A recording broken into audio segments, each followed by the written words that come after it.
In this lecture, let's look at the applications of angle in degrees and in radians. This example says that the rotation of the smaller wheel in the figure, this is a smaller wheel, causes the larger wheel to rotate. You know, when the smaller wheel rotates in this direction, it causes the larger wheel to rotate in the clockwise direction. And this wheel causes the big wheel to rotate, so this wheel is called capstan. And the larger wheel's move is actually because of the smaller wheel, so the larger wheel is called driven wheel. Okay. Now, here is the question. We want to find the radius of the larger wheel. Okay, the radians of the larger wheel. If the larger wheel rotates 40 degrees, when the smaller wheel rotates 70 degrees.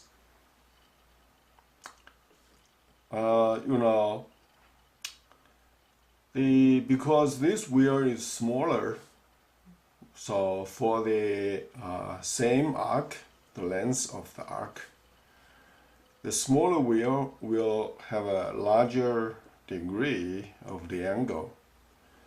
And for the same arc, for the same length of the arc, and because this wheel is bigger, so the degree is smaller. But we know that when the smaller wheel rotates 70 degrees, the larger wheel rotates only 40 degrees. Okay. Here, be careful. We want to know is that even the degrees are not the same, but the length of the arc, the length of these two arcs are equal. That's the thing we want to keep in our mind. And we know the radius of the smaller wheel is 12.3 centimeters. Alright. Now, before we do this thing, we want to find out a solution. We need to have this thing in our mind. 180 degrees is pi radians, and then both divided by 180. 1 degree, you see 180 divided by 180 is 1. The right hand side is pi over 180. So 1 degree is pi over 180 degrees. Okay, that's one thing we want to keep in our mind. Okay, another thing, this is one thing. Another thing is that we know how the radian is defined is the length of the arc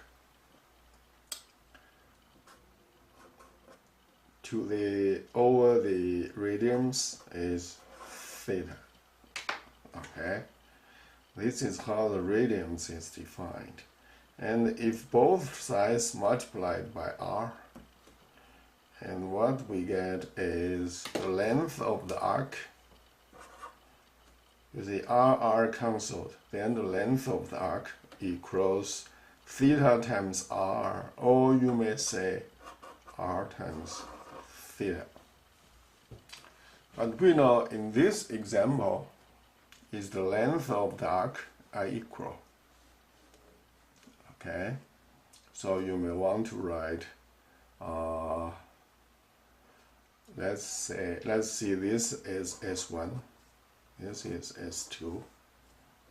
Okay, so you may want to write the length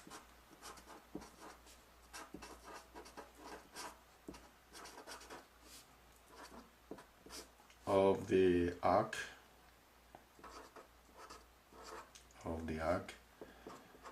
in the smaller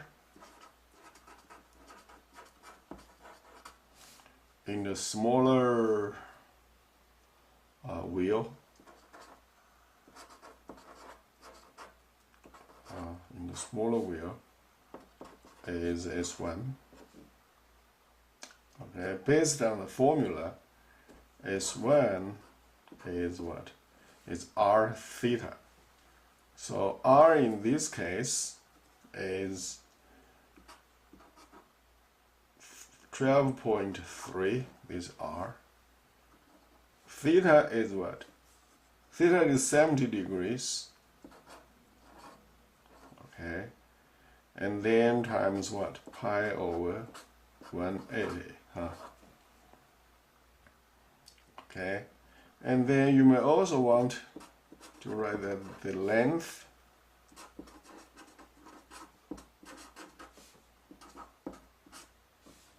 of the arc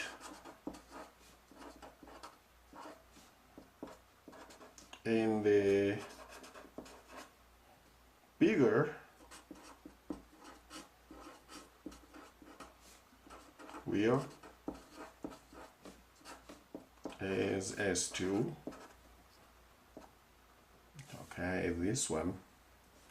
And then S2 is R theta. R times theta. This is the formula. Okay, so that will be R theta is what? 70, 40. Here is different now. 40. You see, 40 degrees. And then times pi over 180. All right. Now we know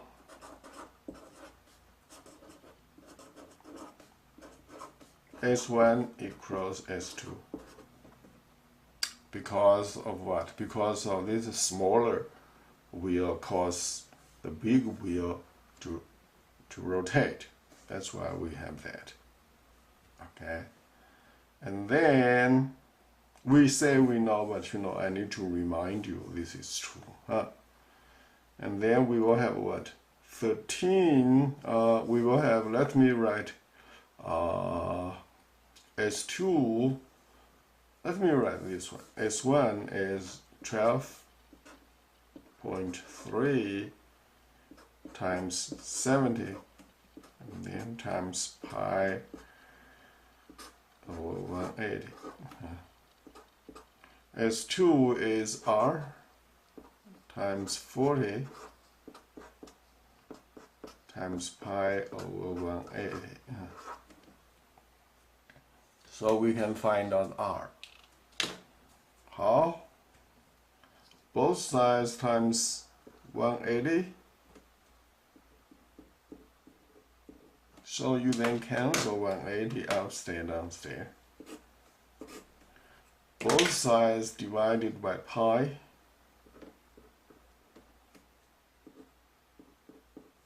So you cancel this pi with this pi, and this pi with this pi.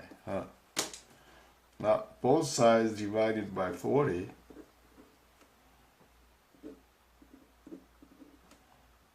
Then you see 40 cancels 40.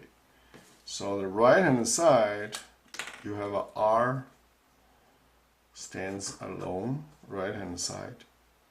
Left hand side, let me write on the right hand side. Okay. Pi cancelled, 180 cancelled, so it's 12.3 times 70 over 40. You then turn on the calculator. 12.3 times 70 divided by 40. Okay, so approximately you then have the answer, which is 21 point something. So it's 21.525. We may drop these two, so that's 21.5 cm. Okay. So please review this lecture. I'll see you next time.